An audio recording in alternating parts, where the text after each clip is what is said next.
வணக்கம், இது Sri tech tax. இந்த வீடியோவில் நம்ம இதை பற்றி பார்க்க போகிறோம் அப்படின்னா, எக்ஸலில் இருக்கக்கூடிய ஒரு மிகப்பெரிய ஷார்ட்கட் பற்றி தான் நம்ம பார்க்க போகிறோம். அது வேறு எதுவும் இல்லை, ஃப்ளாஷ் ஃபில் அப்படிங்கிற ஒரு ஆப்ஷனை பற்றி தான் நம்ம பார்க்க போகிறோம்.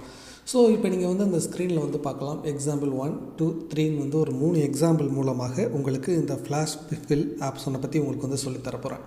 ஸோ இப்போ பாருங்கள், உங்களுக்கு name, first name, last name அப்படிங்கிறது இருக்குது. இப்போ நேம் அப்படிங்கிறதுக்கு கீழே உங்களோட நேம்ஸ், உங்களோட ஸ்டூடெண்ட்ஸோ அல்லது யாரோட நேமோ நீங்கள் எடுத்து வச்சுருக்கீங்க.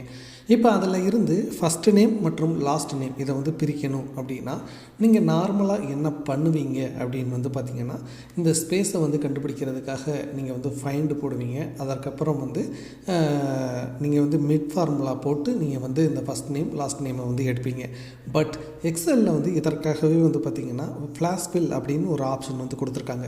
ஸோ ஃப்ளாஷ் ஃபில் அப்படிங்கிற ஒரு ஆப்ஷன்னா வேறு எதுவும் இல்லை, ஒரு பர்டிகுலர் பேட்டர்னை எக்ஸல் அண்டர்ஸ்டாண்ட் பண்ணுச்சு அப்படின்னா நீங்கள் அதன் மூலமாக டேட்டாவை பார்த்திங்கன்னா செப்பரேட் பண்ணிக்க முடியும், சில வேலைகளை செய்து முடிக்க முடியும். ஸோ இப்போ பாருங்கள், நான் ஹரி அப்படின்னு டைப் பண்ணுறேன். ஸோ இப்போ பாருங்கள், ஹரி அப்படின்னு டைப் பண்ணுறேன். அது என்ன அப்படின்னு பார்த்திங்கன்னா, இதில் இருக்க ஃபஸ்ட்டு நேம் தான் அது. ஸோ இப்போ பார்த்திங்கன்னா இதை புரிஞ்சுக்கிறோம் எக்ஸல். ஸோ இவங்க ஃபஸ்ட் நேமை தான் எடுக்க ட்ரை பண்ணுறாங்க அப்படிங்கிறத புரிஞ்சுக்கும். ஸோ நீங்கள் இந்த சைடு ரைட் சைடு போய் பார்த்தீங்க அப்படின்னா ஃபில் அப்படிங்கிற ஒரு ஆப்ஷன் இருக்கும்.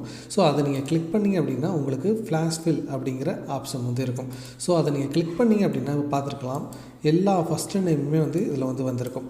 ஸோ இதற்கு ஒரு ஷார்ட்கட்டும் இருக்குது. அது என்ன அப்படின்னா, இப்போ ஹரி அப்படிங்கிறத டைப் பண்ணிவிட்டு நீங்கள் அடுத்த செல்லில் வச்சுட்டு Ctrl+E அதை டைப் பண்ணிங்க அப்படின்னா Ctrl+E ப்ரெஸ் பண்ண உடனேயே பார்த்திங்கன்னா உங்களுக்கு ஃப்ளாஷ் ஃபில் எனேபிள் ஆகிரும்.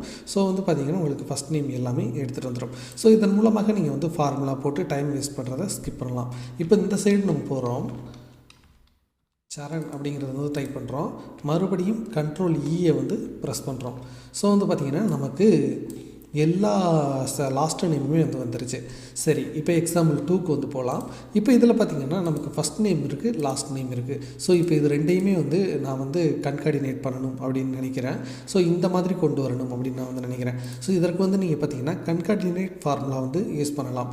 ஸோ ஃப்ளாஷ் ஃபில்ல இதற்கு எப்படி யூஸ் பண்ணுறது அப்படின்னு பார்த்திங்கன்னா, ஹரி சரண் இப்படிங்கிறத நம்ம டைப் பண்ணுறோம். ஸோ இப்போது ஃப்ளாஷ் ஃபில் கொடுக்குறோம். கொடுத்தீங்க அப்படின்னா உங்களுக்கு எல்லா நேமுமே பார்த்திங்கன்னா அதே ஃபார்மெட்லேயே வந்துடும். இதை நீங்கள் புரிஞ்சிக்க முடியும். ஸோ இப்படி ஈஸியாக பண்ண முடியும். அதற்கடுத்து 3வது எக்ஸாம்பிள் என்ன அப்படின்னு பார்த்திங்கன்னா, இப்போது நீங்கள் வெவ்வேறு துறையில் பணியாற்றிட்டு இருக்கலாம். சில பேர் கடை வச்சுருக்கலாம், சில பேர் பார்த்திங்கன்னா டிஜிட்டல் அட்வர்டைஸிங்கில் வேலை பார்க்கலாம். ஸோ அவங்கெல்லாம் பார்த்திங்கன்னா டிஃப்ரெண்ட் ஃபார்மெட்டில் நேமிங் கன்வென்ஷன் வச்சுருப்பீங்க. ஸோ உங்களுக்கு ரிப்போர்ட்டிங் அப்படின்னு வரும்போது பார்த்திங்கன்னா ஒவ்வொரு கேட்டகரியாக செப்பரேட் பண்ண வேண்டியிருக்கும். அப்போதைய சுச்சுவேஷனில் இப்படி இருக்குது அப்படின்னா எப்படி நீங்கள் பிரித்து எடுக்கலாம் அப்படின்னு பார்த்தீங்கன்னா, இப்போ டிவைஸ் அப்படிங்கிறது இருக்குது இல்லையா. இப்போ பாருங்கள், டிஸ்பிளே அப்படிங்கிறது நம்ம டைப் பண்ணிட்டோம். Ctrl+E ப்ரெஸ் பண்ணோம் அப்படின்னா டிவைஸை ஈஸியாக பிரித்து எடுக்க முடியுது. அடுத்து கேட்டகரி அப்படிங்கிறதுக்கு பார்த்திங்கன்னா, ஸோ பார்த்திங்கன்னா உங்களுக்கு மிகப்பெரிய வேலை பார்த்திங்கன்னா இந்த ஃப்ளாஷ் ஃபில்னால் குறையும்.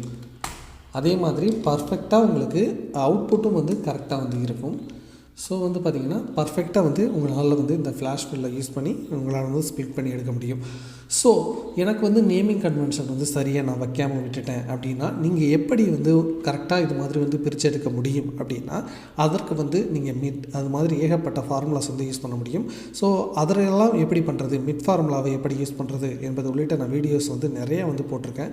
ஸோ எக்ஸல் கற்றுக்கணும் அப்படின்னு நினைக்கிறவங்க என்னுடைய வீடியோ டியூட்டோரியல்ஸை கண்டினியூவாக பாருங்கள்.